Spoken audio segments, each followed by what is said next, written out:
लोकमंगल परिवार प्रभाग क्रमांक 7च्या वतीने शरदचंद्र पवार प्रशालेत सामाजिक बांधिलकी जपणारे विविध उपक्रम उत्साहात राबवण्यात आले।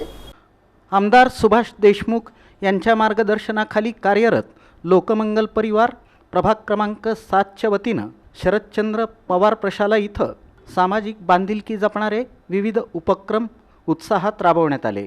कार्यक्रमात 7 गरीब आणि होतकरू गुणवंत विद्यार्थ्यांचा सत्कार करण्यात आला। तसंच एकल पालक विद्यार्थ्यांना शैक्षणिक साहित्य म्हणून वह्यांचं वाटप करण्यात आलं।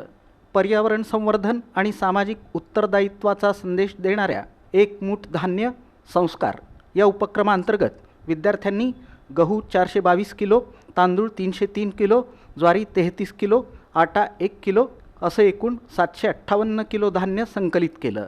हे धान्य लोकमंगल अन्नपूर्णा योजनेमार्फत निराधार वयोवृद्धांसाठी वापरण्यात येणार आहे। एका शालेय विद्यार्थ्याच्या वाढदिवसानिमित्त लहान विद्यार्थ्यांकडून वृक्षारोपणही करण्यात आलं। या कार्यक्रमाच्या अध्यक्षस्थानी लोकमंगल कोऑपरेटिव्ह बँकेचे संचालक सिद्धार्थ सरजे हे होते।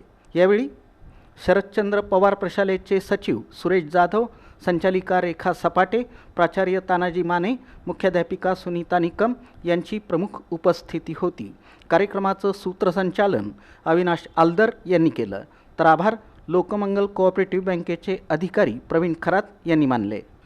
कार्यक्रम यशस्वी करण्यासाठी लोकमंगल बँकेचे मुख्य कार्यकारी अधिकारी राजेश सिंह बायस यांच्या मार्गदर्शनाखाली लोकमंगल परिवारातील अधिकारी आणि कर्मचाऱ्यांनी विशेष परिश्रम घेतले।